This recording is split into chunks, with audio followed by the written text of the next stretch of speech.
Hello friends, Krishna classes में आप सबका बहुत बहुत स्वागत है। कैसे हैं आप?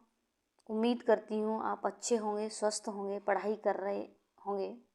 पढ़ते रहिएगा, क्योंकि जो लोग कितने भी आंधी आए, तूफान आए, जो अपने टारगेट के प्रति डिवोटी होते हैं तो वो निश्चित ही अपने टारगेट को प्राप्त करते हैं। ठीक है, तो हमें कितनी भी परिस्थितियाँ आए, विचलित नहीं होना चाहिए। यही सफलता का मूल मंत्र है। अगर हम मान के चलिए कभी सक्सेस नहीं होते हैं, फर्स्ट अटेम्प्ट में सक्सेस नहीं होते हैं, तो हमें निराश नहीं होना चाहिए और दोबारा कोशिश करनी चाहिए। दोबारा अगर सफलता नहीं मिलती है तो हमें फिर दोबारा कोशिश करनी चाहिए, लगे रहना चाहिए। ठीक है, तो चलिए आज चलते हैं, पढ़ते हैं।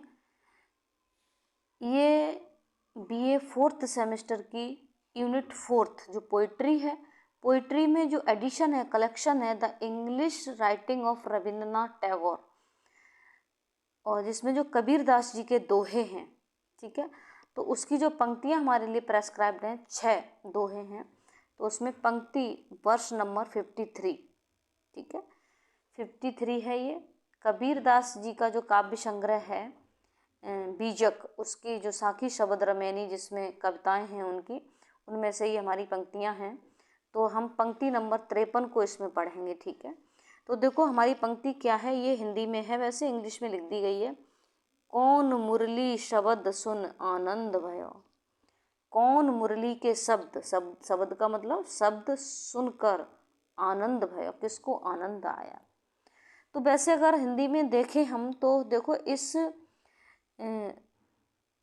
कविता में रहस्यवादी कबीरदास जी इस बांसुरी का पता लगाना चाहते हैं, उस बांसुरी का पता लगाना चाहते हैं जिसकी मधुर तान से वे आनंद में डूब जाते हैं। समझ में आई बात?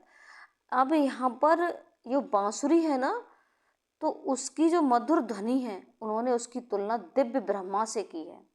वे उस दिव्य ब्रह्मा के विषय में, या उस बांसुरी रूपी, ऐसे कह लीजिए, बांसुरी रूपी दिव्य ब्रह्मा के विषय में जानना चाहते हैं, जिसके कारण दीपक बिना बत्ती के जल उठते हैं। समझ में आई बात?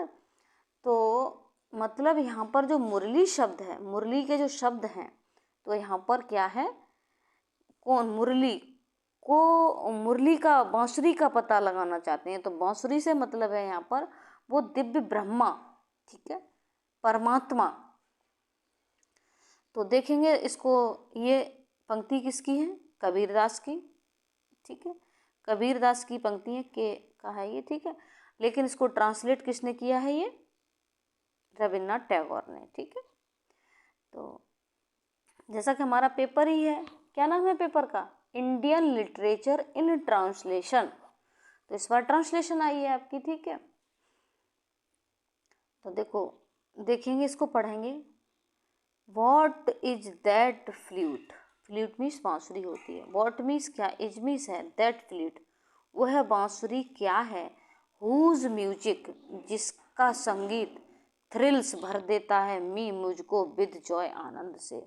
वह बांसुरी कौन सी है, क्या है, जिसका म्यूजिक मुझे आनंद से भर देता है। मतलब वह दिव्य ब्रह्मा परमात्मा कौन है जिसका अगर मैं ध्यान करूं तो मैं आनंद से भर जाता हूं, ये मतलब है इसका। ठीक है, तो उस दिव्य ब्रह्मा के बारे में जानना चाहते हैं। तो दिव्य ब्रह्मा को मुरली से उन्होंने सिंबलाइज किया है।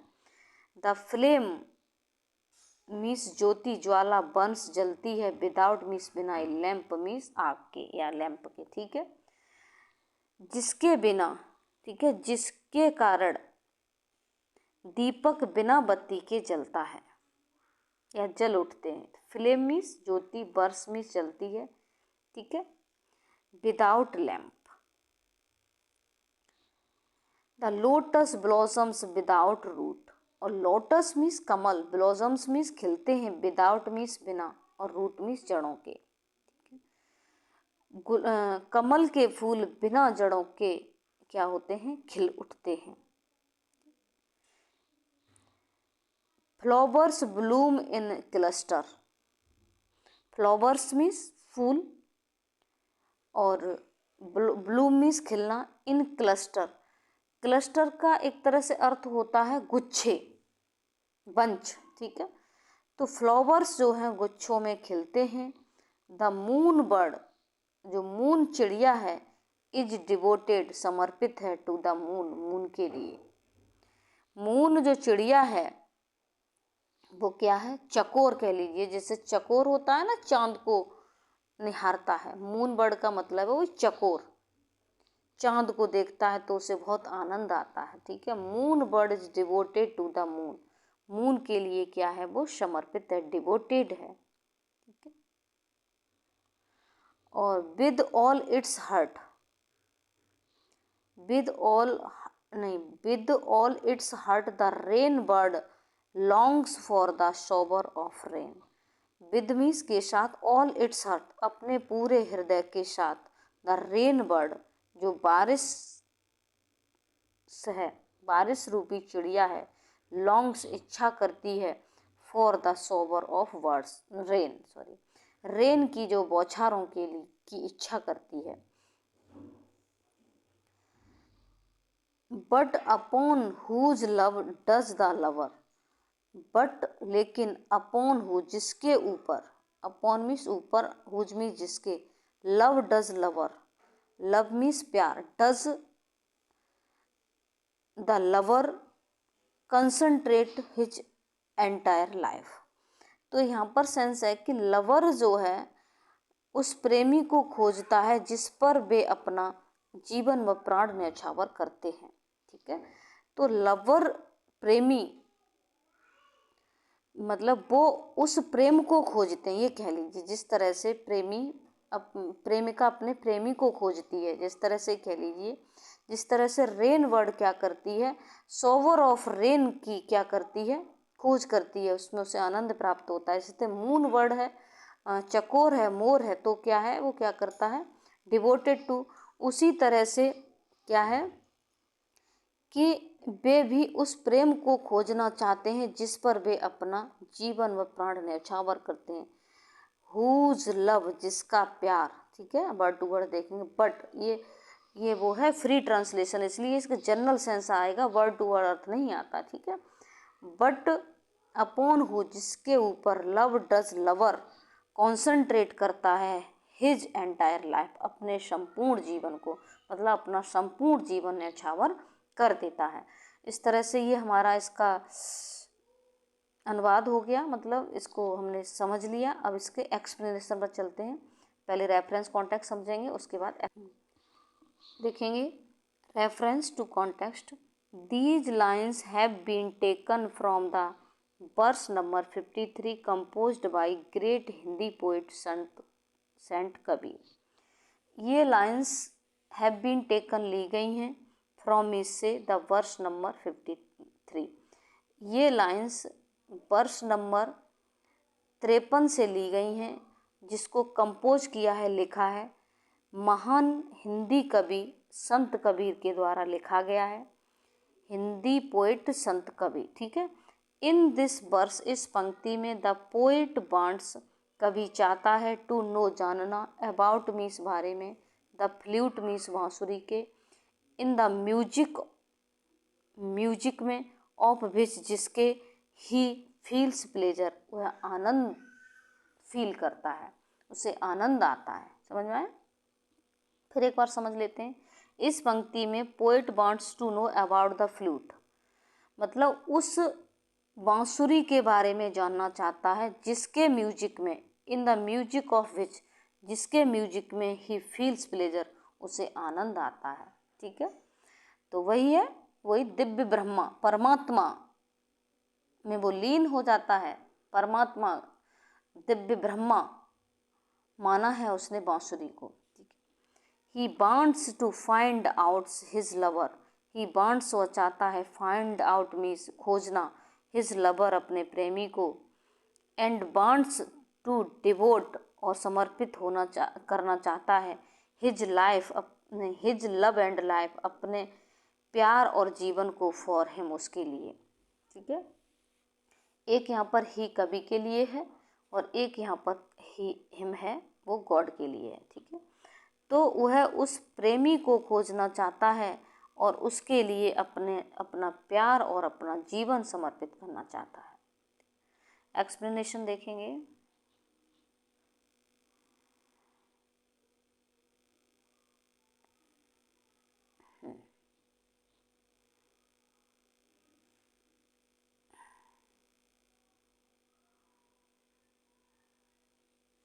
अब देखेंगे, ठीक है, एक बार देख लेते हैं। ठीक, चलो चलते हैं। एक्सप्लेनेशन ये दिख रहा है हमें। The poet says that he feels sensations to hear the music of the flute. Poet says कवि कहता है दैट के ही फील्स उसे अनुभव होता है, सेंसेशंस का मतलब संवेदनाओं का, टू हेयर सुनकर, द म्यूजिक ऑफ फ्लूट बांसुरी के म्यूजिक को सुनकर उसे संवेदनाएं फील होती हैं। बट लेकिन ही डज नॉट नो, लेकिन वह नहीं जानता, ऑफ विच जिसको, इट इज मेड ऑफ, वह नहीं जानता कि of which it is made यह किससे बनी है, एंड हु इज प्लेइंग कौन इसको बजा रहा है, विद दिस मीन्स इसको मेलोडियस म्यूजिक, ठीक है। Who is playing this melodious music, और इस मेलोडियस म्यूजिक को कौन बजा रहा है। He feels that there is some divine power, वह फील करते हैं, वह अनुभव करते हैं दैट के there is some divine power, कुछ ईश्वरीय शक्ति है, बिकॉज ऑफ इट्स ग्रेस, इसकी ग्रेस से, इसकी आभा से, इसकी प्रतिभा से, द लैम्प्स स्टार्ट्स बर्निंग, क्या लैम्प्स दिए दीपक जलना स्टार्ट हो जाते हैं, बर्निंग भी जलना। द लोटस स्टार्ट्स ब्लूमिंग, कमल खिलना शुरू हो जाते हैं, विदाउट रूट बिना जड़ों के। The flowers begin to bloom, और फूल खिलना शुरू कर देते हैं, फ्लावर्स में फूल, बिगिन मीन्स आरंभ कर देते हैं, टू ब्लूम मीन्स खिलना। ड्यू टू हर लव, उसके प्यार के कारण, the moon bird looks continuously towards the moon, जो चकोर है, मून बर्ड का मतलब जो चकोर है, लुक्स मीन्स देखता है, देखती है, कंटिन्यूसली लगातार, टुवार्ड्स मीन्स की ओर, मून मीन्स चंद्रमा की, ठीक है। मून लगातार चकोर चंद्रमा की ओर देखता है, सॉरी क्या बोल रहे हैं, चकोर लगातार क्या करता रहता है, चंद्रमा की ओर देखता रहता है। The peacock longs for rain, और जो मोर है वो हमेशा बारिश की इच्छा करता रहता है, वो हमेशा यही सोचता रहता है कि बारिश हो, कि बारिश होगी तभी उसे आनंद आएगा। He also wants to surrender, also means भी, वांट्स मीन्स चाहता है, टू सरेंडर मीन्स समर्पित करना, हिज लव अपने प्यार को, एंड लाइफ और जीवन को, फॉर दैट मिस्टिक उस रहस्य को, मतलब being about whom he does know, वह उस प्यार को, उस जीवन को, उस रहस्य को समर्पित कर देना चाहता है। He also wants to surrender, वह सरेंडर कर देना चाहता है, हिज लव एंड लाइफ, अपने प्यार और जीवन को, फॉर दैट मिस्टिक उस रहस्य को, बीइंग अबाउट जिसके बारे में, whom he does know वह क्या करता है, जिसके बारे में, डज नो वह जानना चाहता है। Yes he has a longing to devote, yet फिर भी, ही हैज वह रखता है, लॉन्गिंग इच्छा, टू डिवोट समर्पित करने की, हिज होल लाइफ अपना जीवन, फॉर हिम उसके लिए। क्रिटिकल नोट्स देखेंगे। क्रिटिकल नोट्स हैं, the verse has mystic note as the poet is ignorant about his lover, verse पंक्ति हैज रखती है क्या, मिस्टिक नोट, रहस्यवादी विचारधारा रखती है, एज जैसा कि, पोइट इज इग्नोरेंट कवि अज्ञान है, अबाउट हिज लवर, अपने प्रेमी के बारे में, मतलब प्रेमी का मतलब दिव्य ब्रह्मा के बारे में। दिव्य ब्रह्मा मतलब परमात्मा की, क्योंकि आत्मा परमात्मा का ही अंश होती है और ब्रह्मा का मतलब भगवान को सभी मानव जाति जिसमें उनकी आत्मा वास करती है वो सभी उसको प्यारे होते हैं, तो उनका प्रिय प्यारा लवर हो गया उनका, ठीक है। तो he wants to find him, he wants वह चाहता है, टू फाइंड ढूंढना, हिम मीन्स उसको, सो फाइंड आउट मतलब he wants to find him out so that, ताकि he could surrender his love and life for him. ठीक है, देखेंगे फिर से, he wants to find out him, find him out, इस तरह से, ठीक है। तो वह उसको खोजना चाहता है, सो दैट, ताकि, दैट के ही कुड सरेंडर, वह समर्पित कर सके, हिज लव एंड लाइफ, अपना प्यार और जीवन, फॉर हिम, उसके लिए, ठीक है। इस तरह से हमारी वर्ष नंबर 53 कंप्लीट हो जाती है। थैंक यू, जय हिंद, जय भारत। अब हमारा नेक्स्ट जो है ये दिख रहा है ना, ये वर्ष नंबर 69, इसको हम पढ़ेंगे अगली वीडियो में, ठीक है। Thank you.